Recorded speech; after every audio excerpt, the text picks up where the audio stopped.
What's happening, people? So today's going to be a little bit different. It's going to be a little bit about my life and how I got into plumbing. So this one's going to be interesting, so grab yourself a cup of tea and some biscuits. And before I go on with the video, make sure you like, share and subscribe. Instagram handle is on the page. Check me out. What's happening, people? So I'm just going to tell you a little bit about my plumbing career and how I got started. I first started within the plumbing industry when I was about 18. I got into it through my uncle, who is a plumbing lecturer, second generation Jamaican man who had come here, whose dad was a plumber as well, back in Jamaica. That's something I definitely want to explore and see through my own eyes one day.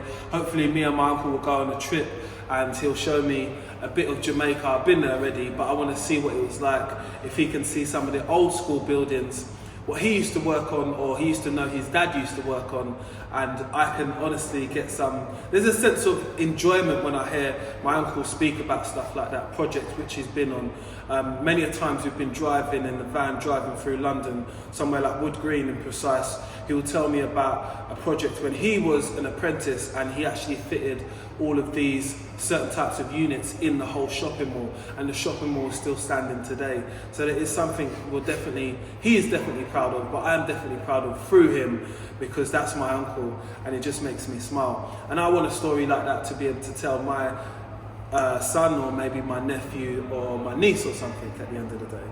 So I got into plumbing through my uncle, who is a plumbing lecturer and also a master plumber, and has been a plumber for 40 years. I know I'm saying a plumber a lot of the time, but we have to line that out. He is a plumber, master plumber, that heating and ventilation as well. Not just a plumber, a gas man as well. So let's just add that on to the whole spectrum. So it's been great for me to learn from someone who's in my family, because I'm able to have that one-on-one mentorship, and that's what I think a lot of people need, the one-on-one mentorship, to be able to grow, because we're all at different points in life and we all want to, some of us do, progress, whether that means becoming the supervisor, manager, or actually being the CEO of the plumbing company yourself, or just being a sole trader who is able to operate and move about freely as they want to within this industry. I had dreams and aspirations of both, so therefore I had to team up or stay next to the people who have got me in the industry. So my uncle got me in with the first job. My first job was at Claremore Mechanical Services. I'll never forget it. When I was 18, we used to wear this blue shirt and used to say Claremore there. Now it says MR London Plumber there. They're a family-run business from East End. Very cottony, lads and all that, going to the cafe. It was something new for me, that whole environment, but it's nothing to be scared of. See? My phone's ringing now. It's nothing to be scared of, but it was a different culture for me, if you get what I mean. At the end of the day, growing up wherever you grow up, sometimes you work with people and you're able to see different people's culture, mindset, and just how they carry on with life. And I would say I worked with two guys, Jack and Dave, and they were a big influence on my life later, because of the things what they've showed me, you know. Getting in the van, getting the paper out and looking at Sudoku, I'm saying to Jack, why are you reading that for? And he's saying it's keeping me smart on my maths. So when it's time to add stuff up, or we're doing a job, he was pretty sharp. For someone who was 65 years old at the time when I was 18, he was bloody sharp. And same for Dave. Dave used to have different things what he used to like to do. But again, I still feel that I learned a lot from him, just by able to be watching him while he works and him actually showing me what to do, the right and wrong thing to do. Shout out both of those two guys. That's Dave Goodwin and Jack Neville. That's his name. I'll always remember people's names because they always done me well. So I always need to big them up when I'm on my way up.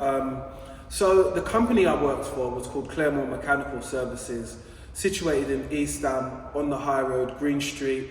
It was a culture shock at some points because it was a different area to what I was used to growing up in.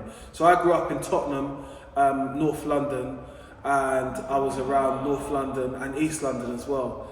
But being in this deep side of East London, which is like Newham Borough, There's a lot of different diverse cultures there. They took me in quite easily because diversity then at the point wasn't what it is today. So I would say I was the only black apprentice when I first started and when I went to college. It didn't deter me because I met other black kids who were the same age as me at the time, and I thought at the end of the day, this thing must change at some point, and if it doesn't, we're going to shake it up anyway, so the man then will be inside here. Anyway, moving back to college, how did I find that? I found college as a self-growing experience. I was able to have a certain level of freedom, but also be monitored by my workplace because I was on a modern day apprenticeship. So my work would obviously be in contact with my college, letting them know if I was on time for college, or letting them know what I was doing and what module I was doing, and if I was passing or failing, and if I was turning up or late on time. But again, I had a company who would often ask, how's he doing? Which showed me that they definitely cared about what I was doing in their time, even though they were paying me. Do you get it? Because you definitely want to feel not like a number when you're that young person. You wouldn't even understand if you was a number at that person, but at that time, but I didn't want to feel like that, and they never made me feel like that. So hats off to them, good guys. So after I got my qualifications, I said it to myself, I said, even though these people have given me an opportunity, I need to create my own opportunity, and creating my own opportunity would be me being qualified and going out there and actually finding my first job for myself. So this is the first time I would ever have a plumbing interview. I'd be sitting down in a chair like this, I'll be talking to someone. I probably wore shoes at the time. I'm never wearing shoes to interviews or trousers and stuff like that. That's not my traditional tradesman's code of my. It's not my traditional tradesman code of conduct to wear. So I wouldn't be wearing that normally. I wouldn't be wearing shoes and a shirt, or I wouldn't be in a trousers. I'm dressing comfortable because that's what it's about. I only realised that later down in my career that it wasn't about dressing up and trying to impress someone in an interview. But again, you learn stuff over years. And over these years, over these 18 years of me becoming a plumber, becoming a supervisor, becoming a site management,